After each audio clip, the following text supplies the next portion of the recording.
एक छोटी-सी कहानी है, लेकिन ये कहानी आपके लिए सुननी बहुत ज़रूरी है। एक मियाँ-बीवी होते हैं, वो रात के वक़्त घर में खाना खाने के बाद, बच्चों को सुलाने के बाद आपस में बात कर रहे होते हैं कि घर के कामों को लेकर, घर की ज़िम्मेदारियों को लेकर उनके बीच में आर्गुमेंट हो जाता है। आर्गुमेंट इतना बढ़ जाता है कि खातून को गुस्सा आ जाता है और वो ये कहती है कि इस इंसान के साथ एक छत के नीचे रहना नामुमकिन है मेरे लिए, और वो गुस्से की हालत में घर से बाहर चली जाती है। रात का वक्त होता है तो बाहर जाने के बाद अपनी गली में वॉक करने शुरू कर देती है और वॉक करते हुए अपनी पहली सहेली को कॉल करती है और अपने इस आर्ग्यूमेंट के बारे में, लड़ाई के बारे में बताती है। उसकी सहेली सारा किस्सा सुनने के बाद उससे कहती है कि तुम तो जानती हो कि मेरे और मेरे शौहर के बीच में बहुत लड़ाई होती है, लेकिन मैं हर दफा एक चीज सोचती हूँ कि मेरा शौहर सुबह से लेकर रात तक मेहनत करता है, पैसा कमाने के लिए किस किस जगह पर जलील नहीं होता, सिर्फ इसलिए कि मैं और उसके बच्चे अच्छे तरीके से जिंदगी गुजर बसर कर सके।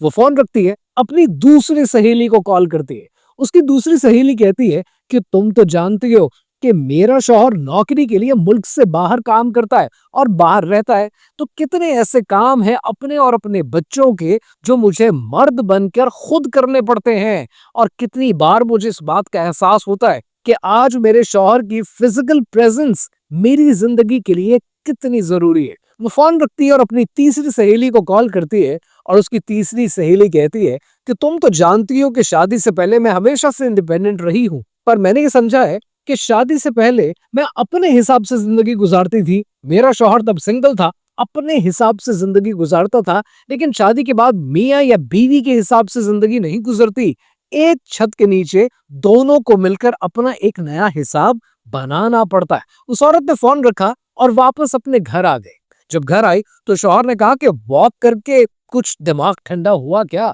तो उस बीवी ने कहा, हाँ, एक बात समझ में आई कि मियाँ बीवी के बीच में कितना ही आर्गुमेंट क्यों ना हो, वो मसले हल होते हैं आपस में बात करने से, एक दूसरे को जज करने से नहीं, बात को बढ़ाने से नहीं, दुनिया को अपने लड़ाई में एंगेज करने से नहीं।